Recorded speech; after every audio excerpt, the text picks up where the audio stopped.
Peace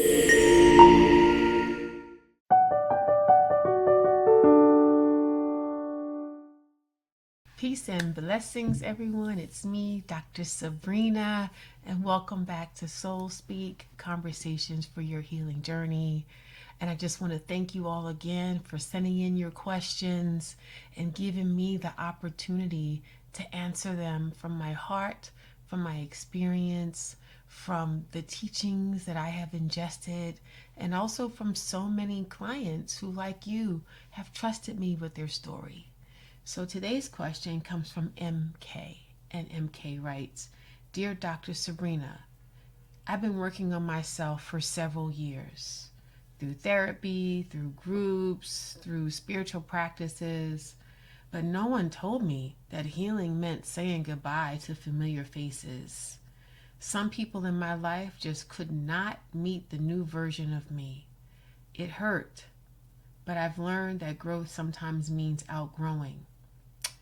Why does healing sometimes make people lose friends? Well, MK, you just answered your own question. The reality is that growth sometimes means outgrowing. And I don't think this is a very dissimilar question from last week's session. The reality of it is healing can be extremely painful. And I sometimes equate it to a broken leg or a cut. When that cut is healing, when that break is healing, it itches, it's uncomfortable. And sometimes we may want to scratch it, and your physician is going to tell you, don't touch it, leave it alone, let it heal.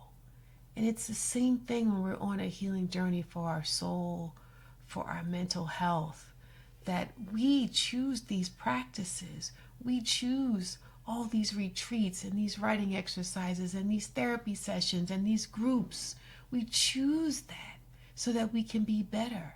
But everybody around us is not on the same exact healing journey that we are. And they may catch up later. They may pass you later, MK. And that's all okay. But letting go and letting people be who they are is a challenge. I just recently ran a retreat a couple of days ago, and the last thing I told the participants was, everybody you love did not attend this retreat. So you're returning to what used to be right and true for you, but you're the only one that has changed. And can you forgive the people in your life who haven't done the work? Can you hold them with the deepest love while you acknowledge that it's possible that you have outgrown them? And it does hurt. That reality does hurt. And the best thing you can do is to release them with love. Remember, to release them with gratitude for what you learned from being in that relationship. But sometimes people have to be plucked out of your life, MK. And that plucking, ouch, it hurts. And you have to take responsibility for your role in the fact that perhaps you weren't ready to recognize that you were with them past the expiration date. And be okay with the reality that you have to put a little distance, that you never know what's going to happen later, that you have no idea how walking away a little bit could be the opening that this person you love needs and the opening that you need. I'm always amazed at how people circle back into people's lives at the right time. And if they don't, can you love them from here instead of right here? They may not be ready ever, and they may not be ready until next year.